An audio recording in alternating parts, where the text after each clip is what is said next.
Ito pala ang sikreto ni Carla kung bakit napasama sa most beautiful top na vlogger. Yes mga Mima, so yan ang ating pag-usapan for today's video. At syempre guys, bago natin ipagpatuloy ang ating paksa for today's video, kung bago ka pa lang sa aking channel, please subscribe, like, and pakit na rin po natin guys ang notification bell upang ma-update po tayo tuwing ako po nag-upload sa mga viral and trending video.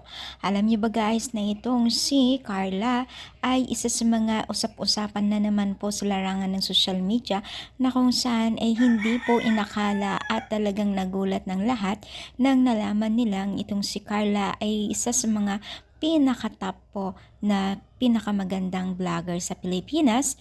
At syempre, sino ba naman ang di mag-aakala at ultimo ang Team Kalingap ay hindi makapaniwala.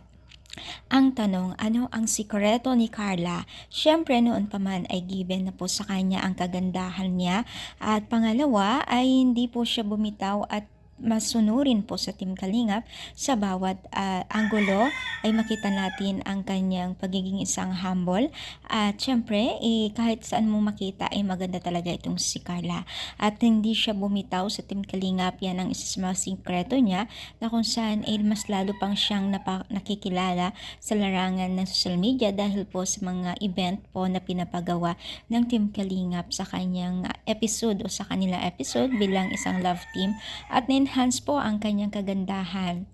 Naturally, walang karatu-karutakada ito at talagang deserve niya at maraming nagsasabing deserve niya na mapabilang dahil wala siyang retokada o hindi siya retokada, di ba? So, mas pinabless pa talaga itong si Carla ngayong taon. Anong masasabi ninyo? Masaya ba kayo para sa kanya?